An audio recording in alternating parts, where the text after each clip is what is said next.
Okay, this is the master bathroom. These are the lavatories, and you will notice that these lavatories, or several of the lavatory basins, do not have perlators. Some people call them overflow drains, but perlators, they do not have perlators. They're not required. They're not required. We're in the master bathroom. That was the north lavatory. This is the south lavatory. As you can see, it doesn't drain. It doesn't drain. It's a slow drain. The bathrooms do not have GFCI. None of the bathrooms have GFCI protection of the electrical. Coming along here.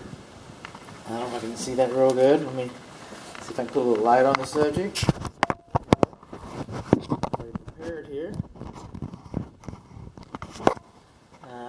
Those rings, see the rings around the water supply lines? We do not have rings around the drain lines. Those are called escutcheon plates. So we don't have escutcheon plates on either one of these lavatories. And we do not have a escutcheon plate for the Jack and Jill lavatory as well. Both of the showers, there's one in here and one in the guest bathroom, and the gaskets are missing from the bottoms. This shower has a mix-it valve, so does the Jack and Jill bathtub. However, the guest shower does not have a mix-it valve. It has separate control handles. The grate is broken on this. So they might have gotten in there at one time.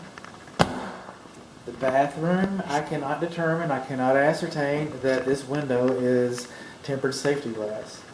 I cannot open the the plantation blinds because of the rim of the bathtub. Between the bathtub floor and the ceiling right here is 6'3". It's supposed to be 6'10" at a minimum, I believe. Yeah, 6'10". This handle kind of controls see that? So these controls are kind of wank. This commode is A-OK. So let's move on along. Try to pick up some spares here down the hall. Moving along, there's access to the Jack and Jill bathtub. But the Jack and Jill bathtub itself, it does not drain. You gonna drain for us, baby? No. It's clogged. I hear this commode kind of dripping. This is the Jack and Jill. This is the commode. This horn, that's the flapper. See the water mixing it up in there? See that? Okay, the horn in the middle of that drain is not supposed to be closer than 15 inches to this wall. And it is. It's too close. Especially if you're left-handed. You just put your hand on the toilet paper roll right there. This is another lavatory. It seems to be okay, working. It does not have an escutcheon plate underneath it. And we do not have GFCI, as mentioned before. Talk about doors. I have talked about doors. So far, I'm counting 3 luminaries that are inoperable. Maybe 4? 4 luminaries that are inoperable. Okay. Let's just move on along. We're going to end up in the kitchen. How about that? This is the guest bathroom, and this is the shower door. It does not have a gasket underneath it, and it has separate handles. Also, see how the tiles kind of mismatched right there? I believe this shower pan has probably been replaced, and it wouldn't surprise us to learn that the shower pan's been replaced at some time. This is another lavatory basin, but I think this one's got an escutcheon plate. Don't make me a liar. It doesn't. Okay, none of the drains have escutcheon plates. All right. Look at the floor around that baby. Woo-wee. Okay, I turned the water off to that tank. That tank, hillbilly home inspections. But it's wet. We've got another video. You've probably already seen the other video. I turned the water off to it and emptied the reservoir. Okay, this window works. This window works. See, we have an operable window. We do not have to have a vent fan. Let's just back up here for a moment. Run through the house. This is what we do. We're backer-uppers. We see things. This bathroom does not have a vent. The master bathroom has a vent that improperly vents directly into the attic. And by the way, this is wallpaper. Doesn't matter what you're going to find underneath that when you take all that off. Just saying. So, moving on along like we were. Now, I know I'm going fast, but there's a lot. It's a lot of house. You can watch it a couple times, I guess. So this floor, I mean, this is messed up. We got some plumbing problems. Woo-wee, we got some plumbing problems. Coming in here, oh, and we do not have GFCI. There's another one of the luminaries that's out. See that? Okay, moving on along in here. This is the laundry. There's no GFCI. That's 3 prongs. This is the gas line right there. If it's not in use, it should be capped off. It should. And then the lamp, it's not too clean, huh? Not too bad. We got a screen on that out there. No GFCI. Laundries are not required to be vented, but you have a window. But you got a window. It's a good thing. Good things. Hot and cold are not labeled. Hot and cold are not labeled. This door should have a self-closing spring on it. That's another story. Inspector theater. Woo-wee. Kitchen. No GFCI in the kitchen. No GFCI in the kitchen. Have a 3/4 horsepower garbage disposal. Is this thing wired right? Yeah, looks like it's wired right. Alright. See this company right here? Inspection.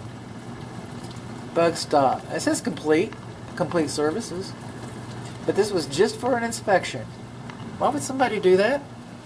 Why would somebody do that on 9/19? Okay, so I told my client that it was November 19th, but it wasn't. It was September 19th, 2020.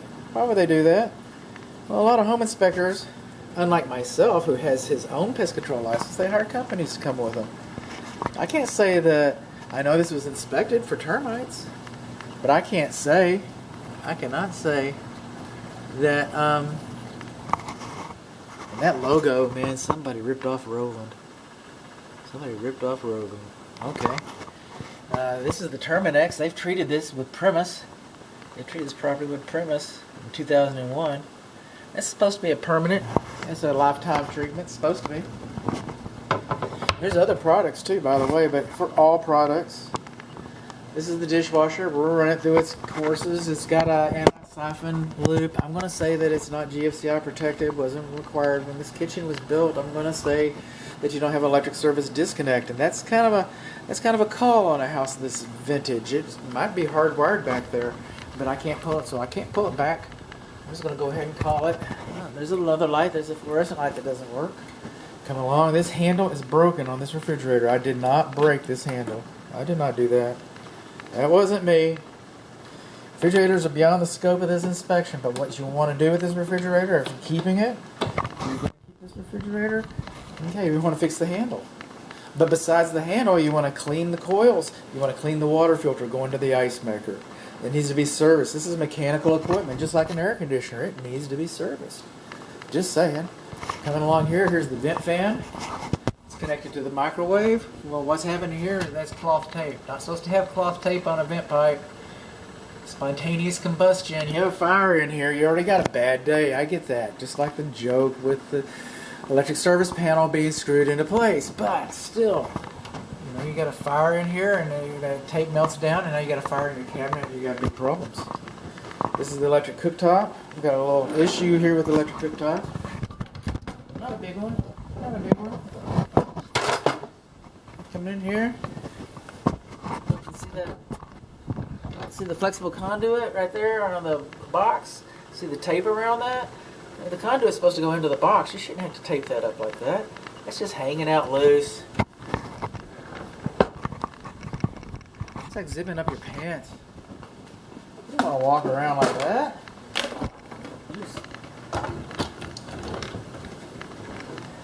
Okay. Vent fans are not required.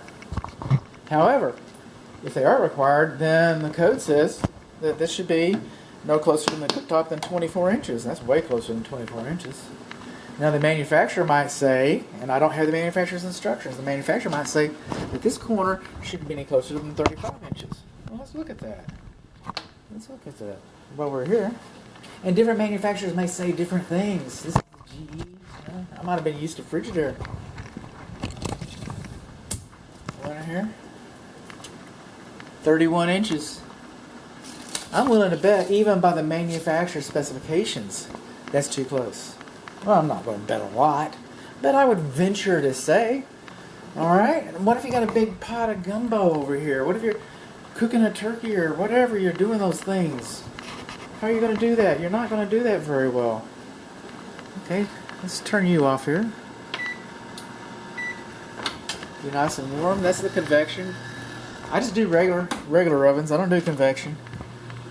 But by the way, speaking of convection, the top has convection features. The bottom does not have convection features.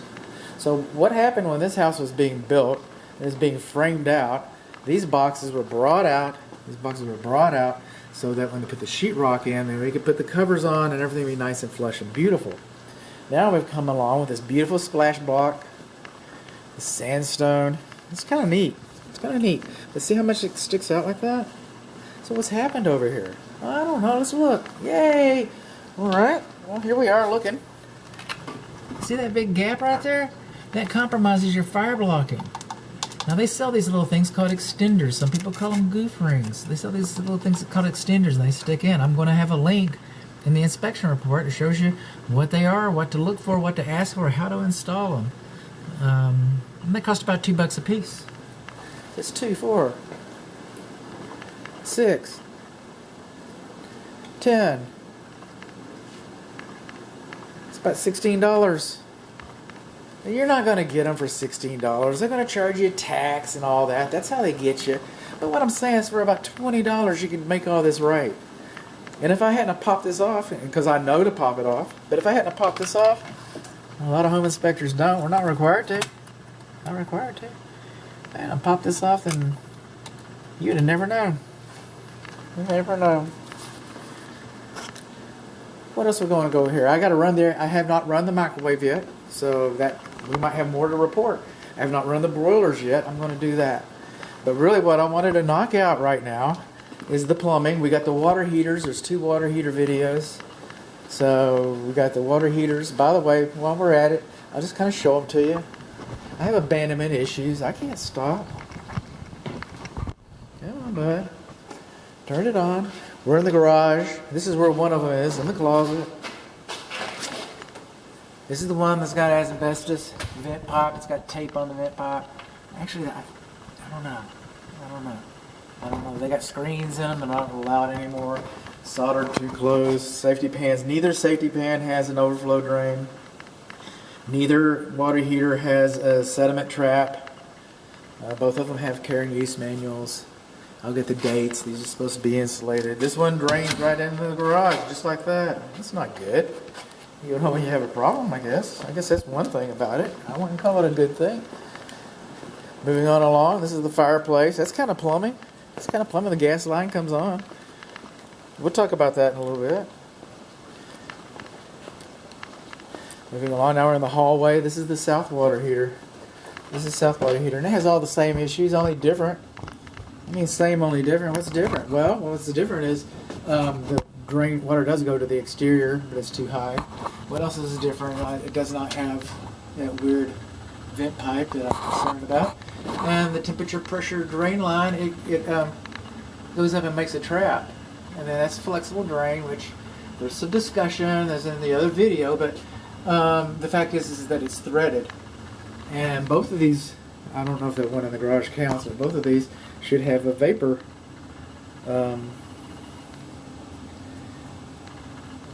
vacuum break in them. So anyway, that's Dallas. We're in Dallas. It's also the IRC.